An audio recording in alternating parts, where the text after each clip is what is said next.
One day when my water broke, my husband was celebrating his first love's birthday. But I died on the street waiting for rescue.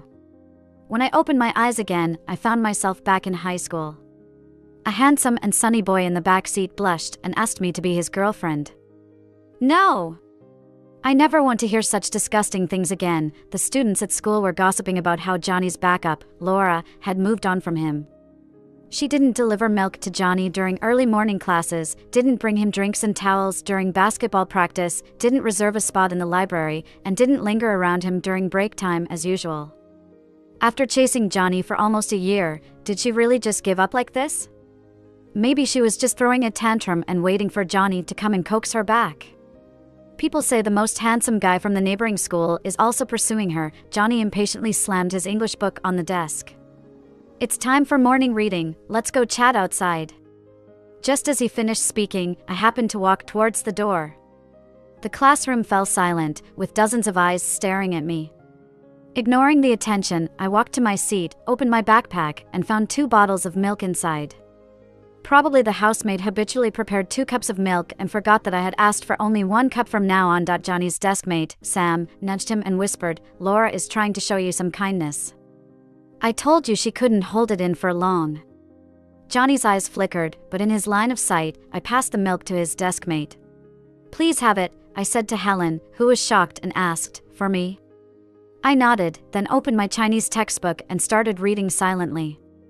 Helen leaned over, curious, and asked, "Laura, why are you studying now?" I didn't even lift my head. I planned to move to class A next semester. I had deliberately answered fewer questions during the first monthly exam to move from Class A to Class F to be in the same class as Johnny. But now, I had no reason to stay in this class any longer. Just the thought that the boy sitting behind me would become my husband 9 years later, but during my difficult pregnancy with our child, he was indulging in the tenderness of his first love, which led to the premature end of both myself and the child who had his blood running in their veins. I couldn't forgive him. So, I decided to end this doomed relationship early. During lunchtime, Helen and I went to the cafeteria to get food. The cafeteria uncle served me curry rice, and with a smile, he asked, "What would you like to order for Johnny today?" "What does he like?" I was stunned.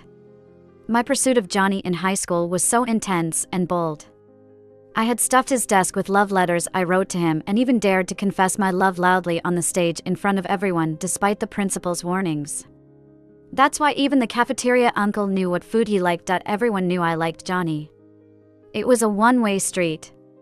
Now looking back, it all seemed like a joke. I shook my head. I won't get food for him today. In fact, I won't do it anymore. After a pause, I added, I won't do it anymore in the future. The cafeteria uncle paused in surprise, and as I walked away with Helen, he prepared to serve the meal but halted at the sight of us leaving. Unexpectedly, I crossed paths with Johnny at the end of the line, our eyes meeting. He looked puzzled, but I turned away without a word, walking past him without a second glance. Helen asked softly, "Laura, what's gotten into you? Why did you suddenly ignore Johnny?" I sat at the table and replied, "It's nothing, I just feel like, in the past, it was quite boring. After no longer making Johnny the center of my world, I realized how much free time I had. I could chat with girls about entertainment gossip, share my favorite strawberry milkshakes and donuts, arm wrestle with guys, and see whose paper airplane flew the farthest." I took out the practice books I had thrown in the desk hole before and completed them little by little. During breaks, I fed the school's stray cats and even made a shelter for them using old cardboard. Without the anxiety of high school life, I found that youth was so beautiful and fulfilling. Days passed in this carefree manner until our school basketball game arrived.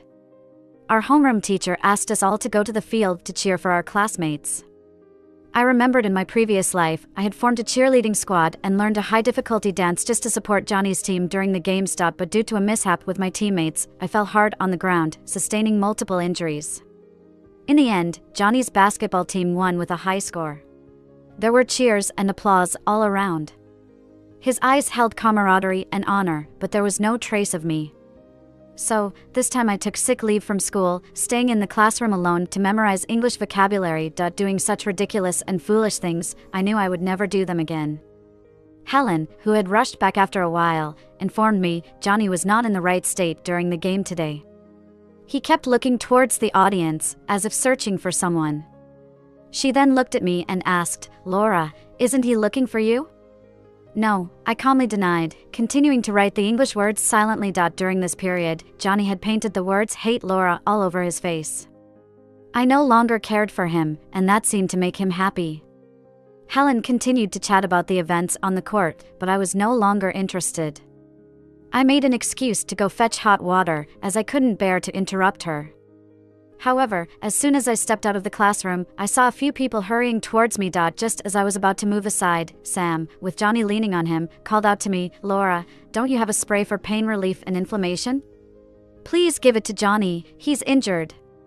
I indeed had a small first aid kit prepared because of Johnny's fondness for basketball, filled with imported medicines that were not easily available in the market, especially effective for bruises and sprains. But in my previous life, he had won the game, so how could he be injured in this life?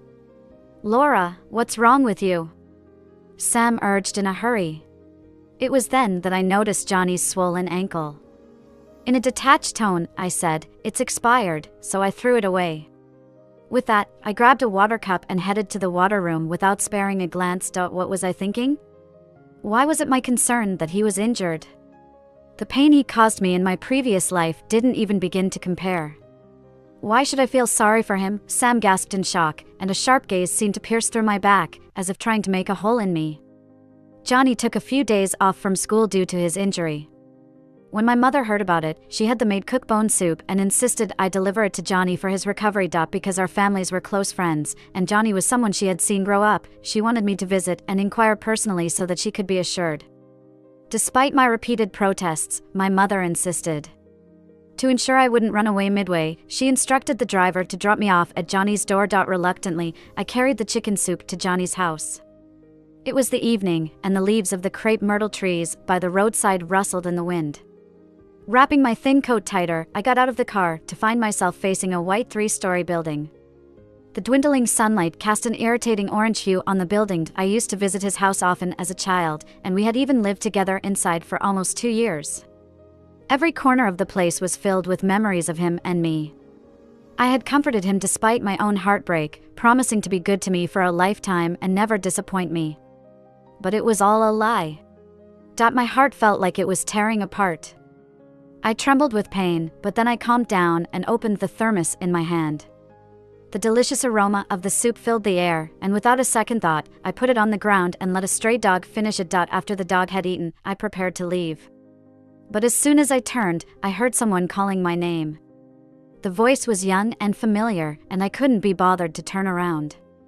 Johnny hurried to me, trembling on his crutch and almost stumbling in front of me. Sweat beads formed on his pale forehead, and he primed himself to speak, but choked on his words.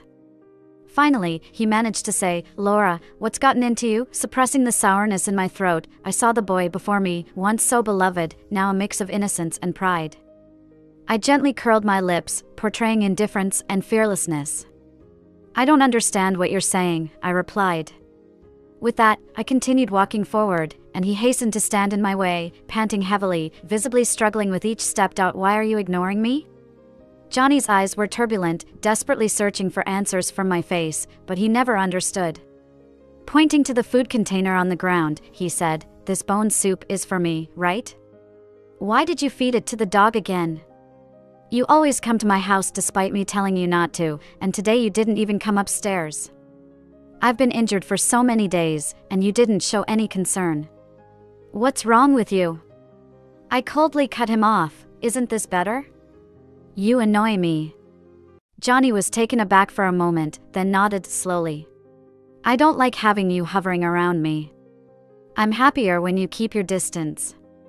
After saying that, he stared at me again, pulling out a hint of sarcasm. "Laura, you better not play any tricks of desire and obsession. You know I hate this kind of thing." Tricks? It's not surprising that Johnny would think that way.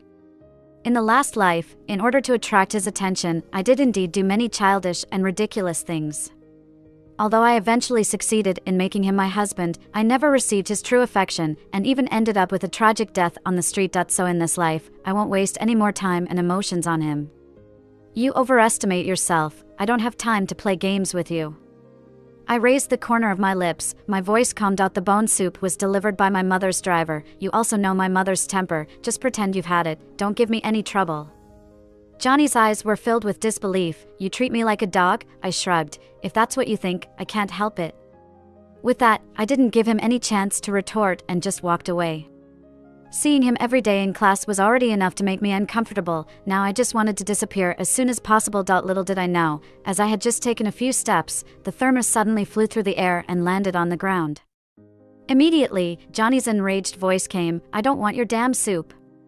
Since the last incident of the soup delivery, Johnny and I never spoke again.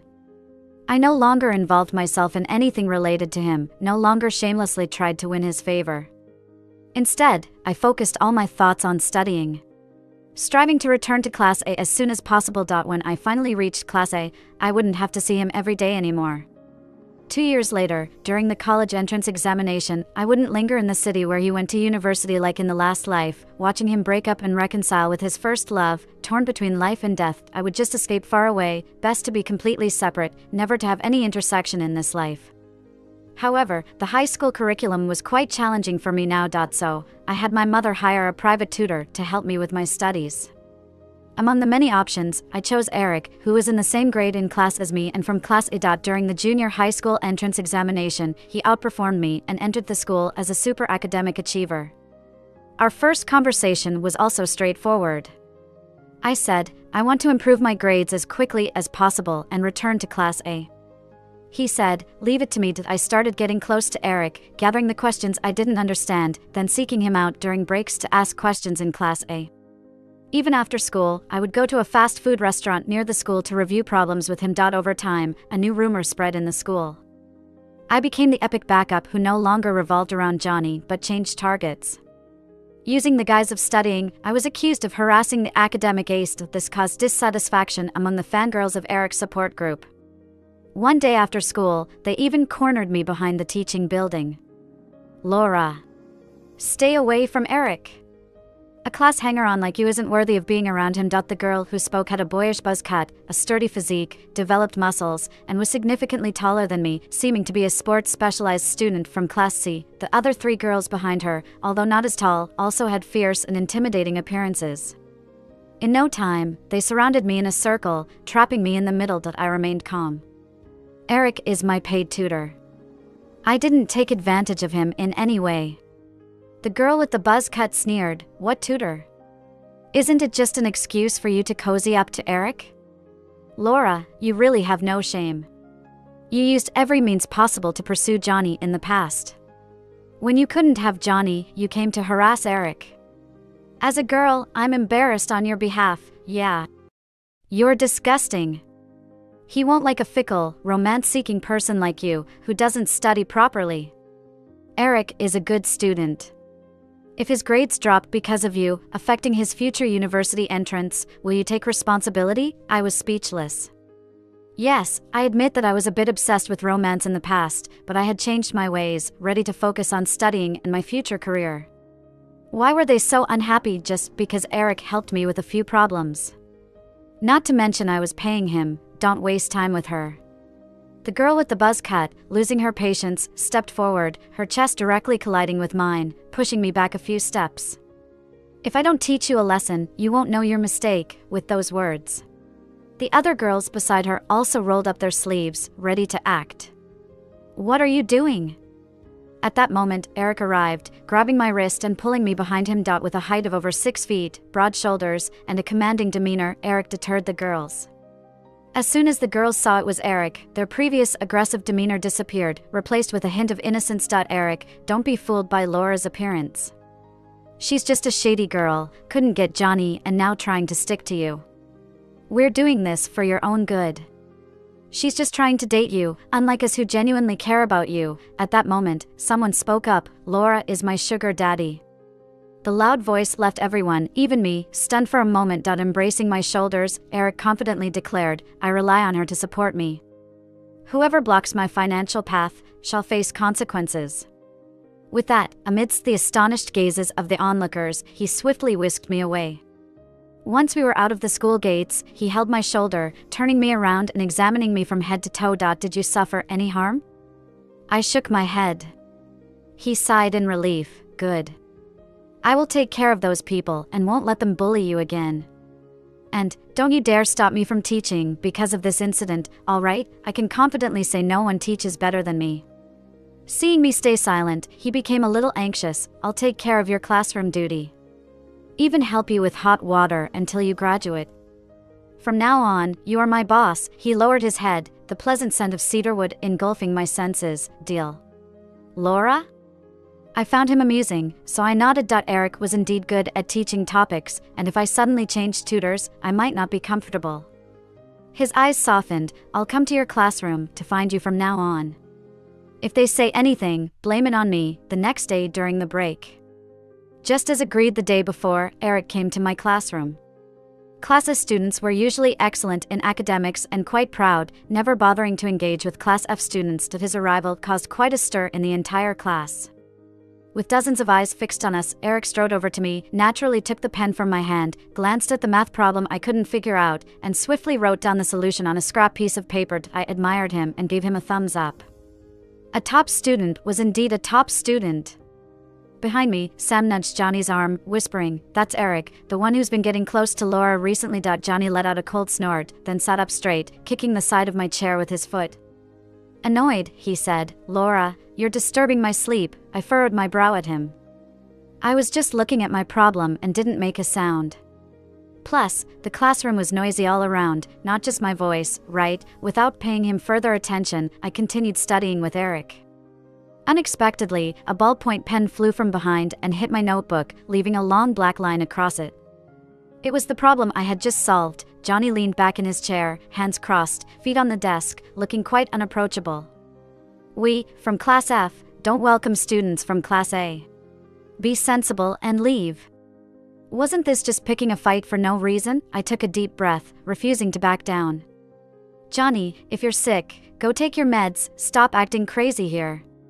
Johnny's face darkened completely, his eyes staring at me intensely. Sam and Helen beside me gasped. I shot him a look, then turned to tidy up my books. "Eric, let's go to the rooftop. Forget about the lunatic." With that, I grabbed Eric's hand and walked out. The once boisterous classroom fell silent, with all eyes on us. Behind me, Sam muttered quietly, "Damn, are she and Eric really together now?" Under Johnny's disruption, what was supposed to be a free break time was now nearing its end. I had arranged to meet Eric at the ice cream shop after school for more study sessions. However, when evening came and I prepared to leave after packing my bag, Johnny appeared at the classroom door. After his behavior during the day, I was too weary to engage in a conversation and planned to ignore him and leave. He blocked my path. "I heard you want to transfer to Class A? I'll help you find a tutor." He looked down at me. "Find the best one. No need, Eric is enough for me." Johnny's expression turned sour. Through gritted teeth, he muttered, "What does he know? He's more knowledgeable than you anyway."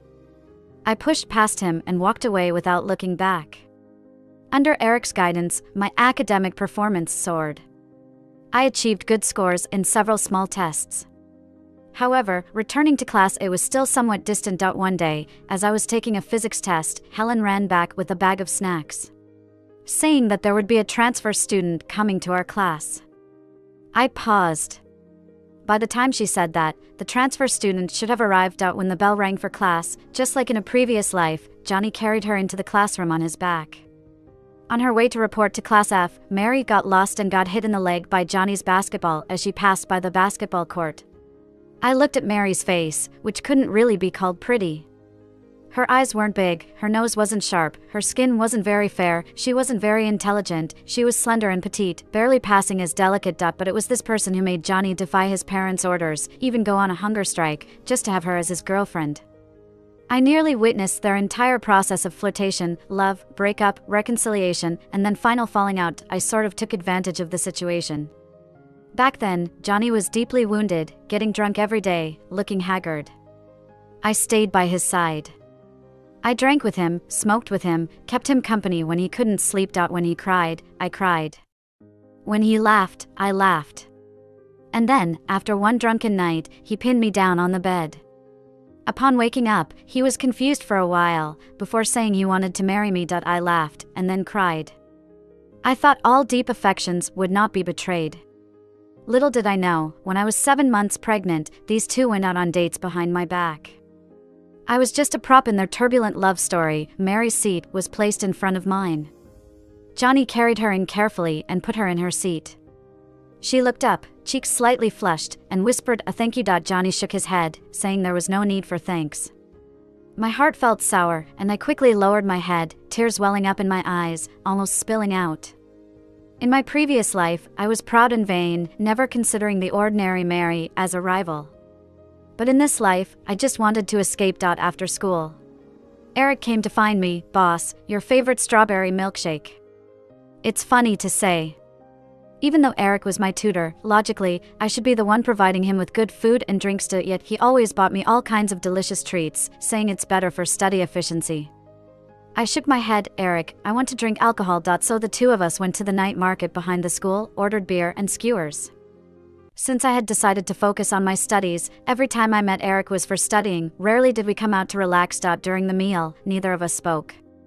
After eating and drinking our fill, I was almost too dizzy to stand. He squatted down to carry me. No need. Why be polite? I ate to have the strength to carry you. Eric didn't hesitate, lifting me up. Boss, be happy. Life is short, I'll indulge you. And he kept me company. If I didn't speak, he didn't speak. Now, he finally said these words. I lay on his back, tears streaming down silently. I couldn't tell anyone about my experiences from my previous life. No one could understand my pain. I wanted to hate someone, but in this life, these people haven't actually done anything wrong. I had no reason to hate. Eric carried me all the way, and I cried all the way. As we were about to reach home, I let out a sigh. Eric, just this once, let me be willful. No one can make me cry anymore. Boss. Eric's voice was gentle. Willful it is, I will spoil you. As long as I study well, I don't really need to work hard. Plenty of time. My heart warmed, and I smiled silently. The monthly exams were approaching.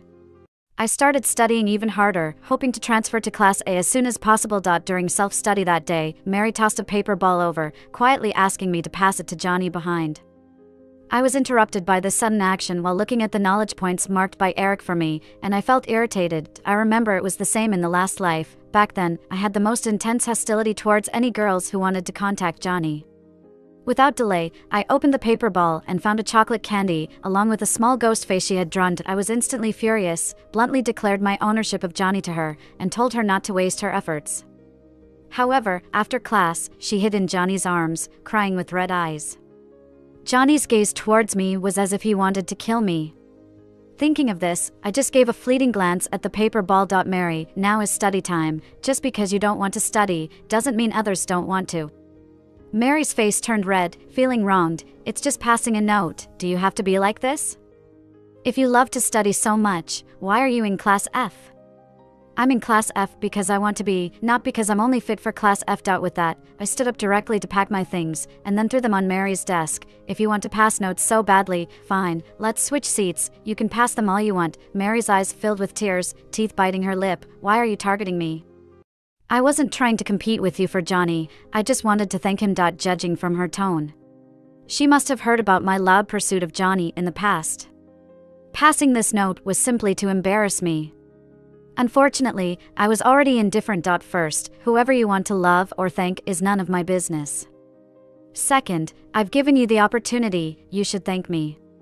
Then, I pulled her up and sat in her seat. In truth, I was tired of feeling squeezed by these two people. I took advantage of this opportunity to leave. Finally, I genuinely hoped these two would stay put and stopped causing trouble for others. At that moment, Johnny, who had been sleeping, suddenly sat up, watching as we exchanged seats, furrowing his brow. Laura, what are you trying to do? Since the last time he mentioned arranging a tutor for me, only to be turned down, we hadn't spoken in a while. I turned my head, gave a faint smile. No need to thank for adult courtesy. Johnny's face turned ugly. Mary took the opportunity to pick up the paper ball. I'm sorry, did I disturb your sleep? Just wanted to say sorry. Laura, if I upset you when I just transferred. Johnny, you didn't have breakfast. Want a piece of chocolate candy? Seemingly irritated, Johnny impatiently swatted away the paper ball from her hand. I hate sweets the most. Mary's face turned ashen. I couldn't be bothered with witnessing the couple's drama, so I started tidying up my desk and continued studying. Soon the class was over. I picked up my cup to go refill water, but Mary unexpectedly grabbed my cup first. With her innocent and aggrieved expression again, she said, "Laura, I'm sorry, I spoke out of line during self-study. Let me refill your water. Can you forgive me? No need. Do you not want me to refill for you, or are you still unwilling to forgive me? Do you just hate me that much?" My temples throbbed. Talking to this person was really tiresome. I just want to be friends with Laura. She said to herself, shaking the cup in her hand, "You can trust me, I'm quick." She then disregarded my protests and ran out. Helen also looked puzzled. "Is she okay?" I shrugged, indicating I didn't know. About 5 minutes later, Mary came back in with hot water. "Laura, here." I reached out to take it, but she let go early, intentionally spilling the cup towards herself. The scalding hot water gushed out, almost scalding her hand entirely. Mary screamed in pain, "Laura, I just want to be friends with you. Why can't you forgive me?" Her cry immediately drew the attention of the whole class. A 16-year-old girl with such cunning, I thought she was plain looking. The family was poor, and her studies were poor, yet she could deeply captivate Johnny. I was about to get angry when suddenly Johnny rushed over. "What's going on? Where did you get burned?" Mary's face was covered in tears, holding her reddened hand. "I'm fine, don't blame Laura, she definitely didn't do it on purpose." Johnny looked beyond Mary, coming directly to me, holding my hand and examining it carefully several times. Compared to Mary's fully red hands, I just had a few red spots. "Are you blind?" Johnny raged at Mary. "Can't even handle a cup of hot water?" As he said this, not only was Mary stunned, but I was too. I was forcibly taken to the infirmary by Johnny. The doctor's exact words were, "If we had come any later, the wound would have healed." Johnny coughed lightly and turned his gaze elsewhere. On the way back, we walked one after the other, not speaking to each other. Just as we were about to reach the classroom, someone from the back suddenly spoke up. "Laura, switch back seats. Why switch back?" Only a long silence followed. As we neared the door, he said, "I take back what I said about hating you before." He paused and then added, "The day after tomorrow is my birthday, the whole class will be there. Can you come?" It was on Johnny's birthday that day when I found out I was pregnant. The reason was that I, who usually felt sleepy and had a good appetite, suddenly became even more drowsy and gluttonous. A friend brought a pregnancy test stick, which I tried, and sure enough, 2 lines appeared. To avoid making mistakes, I went to the hospital for a checkup. The moment I confirmed that I was pregnant, I almost jumped for joy. As soon as I left the hospital, I went to a store and bought a gift box, placed the test results inside, and tied a pretty bow on it. I was filled with the belief that this was the best gift for Johnny's 25th birthday. But it wasn't until much later that I learned from Mary that on that day, he had come to break up with me.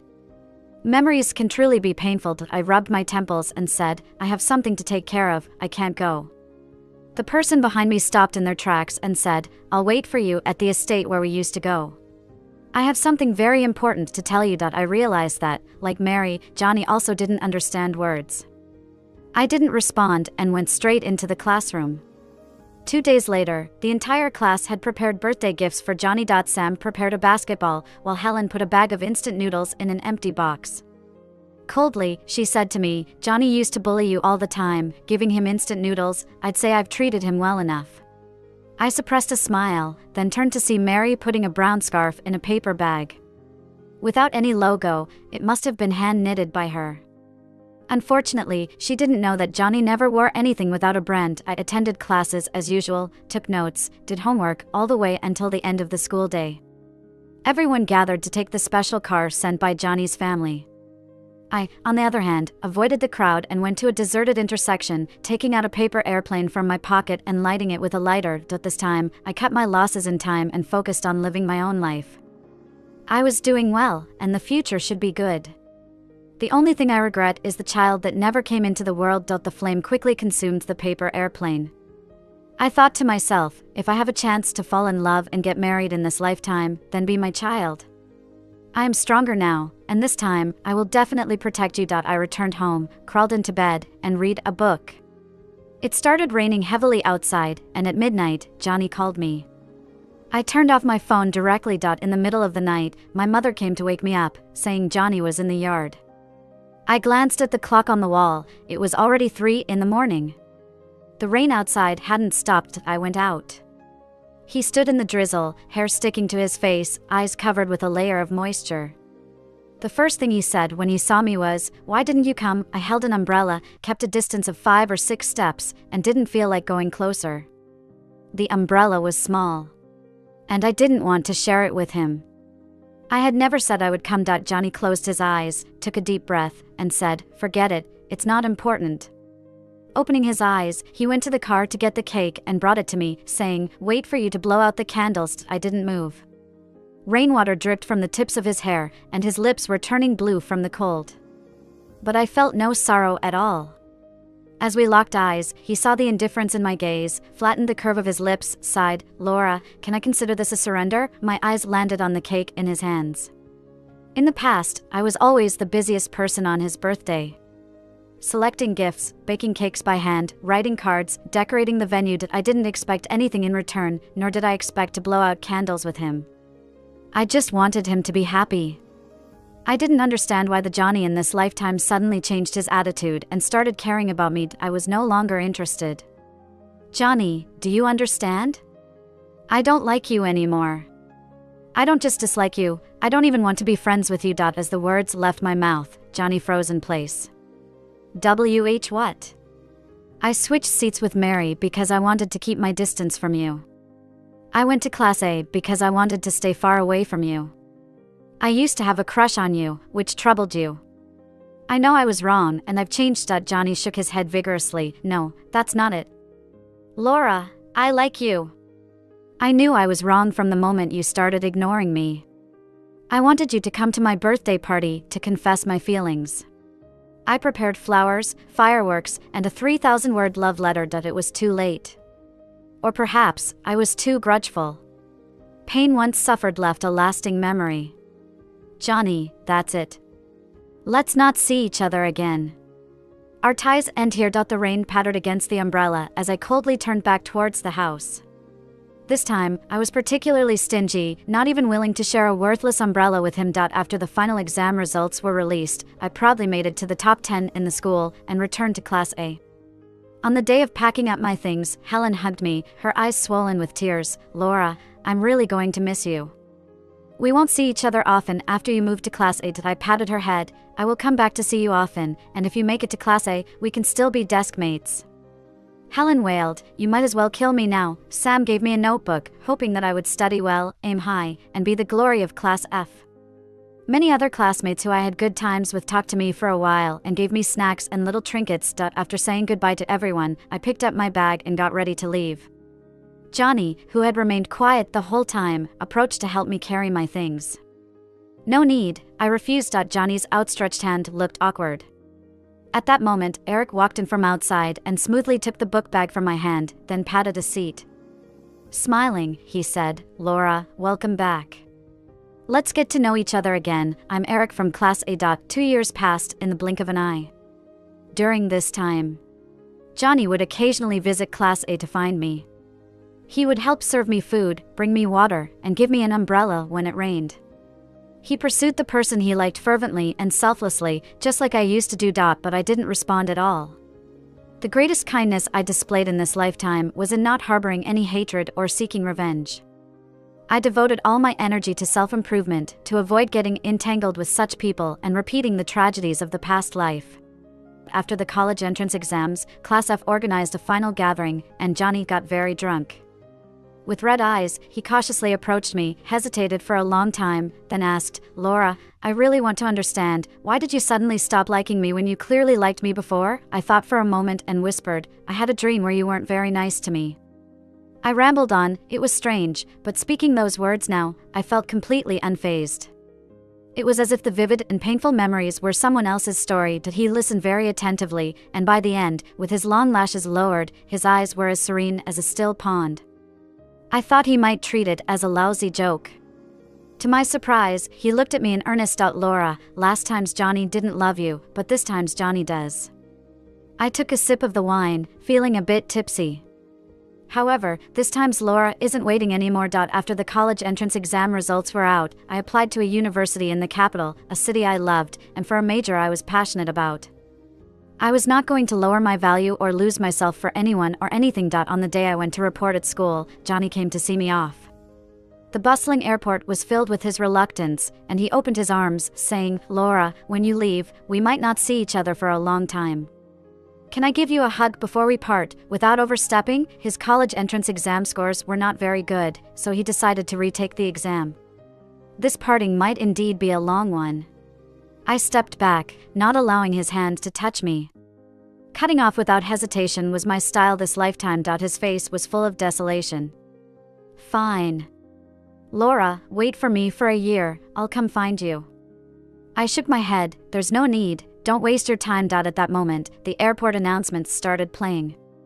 I decisively turned and walked away, not even uttering a customary farewell. In his desperate voice behind me, I heard Johnny say, "I won't listen to you, Laura. I will definitely come find you." I took out my earphones and plugged them in, blocking out his voice. As I boarded the plane and found my seat, a pleasant scent of cedar reached me. I turned my head to see a handsome face with a mischievous grin. "Eric smiled at me, boss. I'll be relying on you for the next 4 years."